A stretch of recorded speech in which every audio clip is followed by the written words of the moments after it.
Distinguished Minister Huang, distinguished Executive Secretary Ms. Marema, ladies and gentlemen, good morning, good afternoon, and good evening. It's my great honor to be invited to give a speech at this youth participation set event in China Pavilion during the cop15. My name is Fan, a singer. I know most of speakers today are the experts in the field of ecological conservation. You might wonder why I'm here. What does art have to do with biodiversity? Or how do we understand the concept of biodiversity from artistic terms? It is often said that art comes from life, but is higher than life. Why do we feel happy when we see flowers blooming, or feel sadness when grass is decaying? It is the full power of nature that makes us aware of the preciousness of living. Therefore, for this reason, countless artists over the centuries have taken nature elements as important metaphors in their works.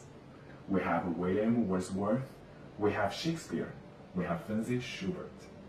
Lots and lots of artists create lots and lots of works for appreciating nature, pondering the future, which are all become the treasure of human civilization. The diversity of nature will nourish us to enrich the sentiments to this world and inspire us to create better works of art. As a part of a nature, a creature living at the nature safeguarding the diversity of life is to safeguard humans' survival.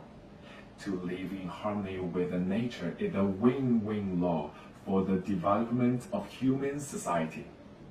Ladies and gentlemen, my dear young friends, the world is sometimes not as good as we expect it is.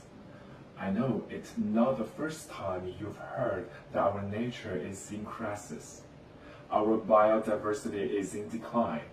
Before it is too late, there's still a lot of things we can do to halt and reverse the loss of our nature.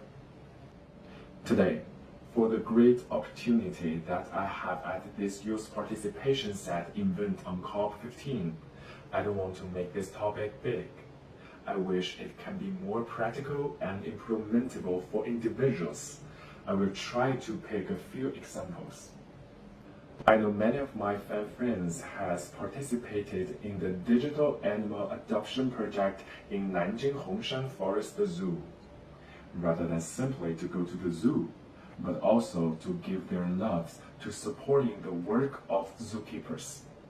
As a public figure, I'm so lucky to have more chances to stand in front of you guys and let more people know about me. Therefore, I try to use my public influence to participate in more public campaigns for protecting our nature and encourage more people to care about biodiversity. In recent years, I've joined in the Earth Hour campaign hosted by the Worldwide Fund for Nature for several times, and Smiley campaign co-hosted by CEC and WWF. Those types of activities have been done a good job of mobilizing public participation and gradually raising public awareness of biodiversity conservation. They are all meaningful and effective actions that we can do now, and we can do more.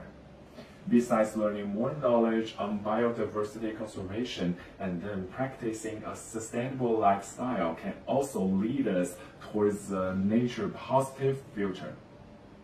My young friends, today we're gathered here, cross countries, cross cultures, cross colors, to speak up for our fabulous nature and vows for our shared future. Protecting nature is not just for scientists and biologists, and safeguarding the biodiversity is not only for the sake of our planet, of our nature, but also for the sake of human beings ourselves. We, as young people, as the mainstay of future society, can be the part of the nature solutions. So, Starting today, please be the key to tackling biodiversity loss. Put yourself into practice. We want the future, and of course, we will shape the future.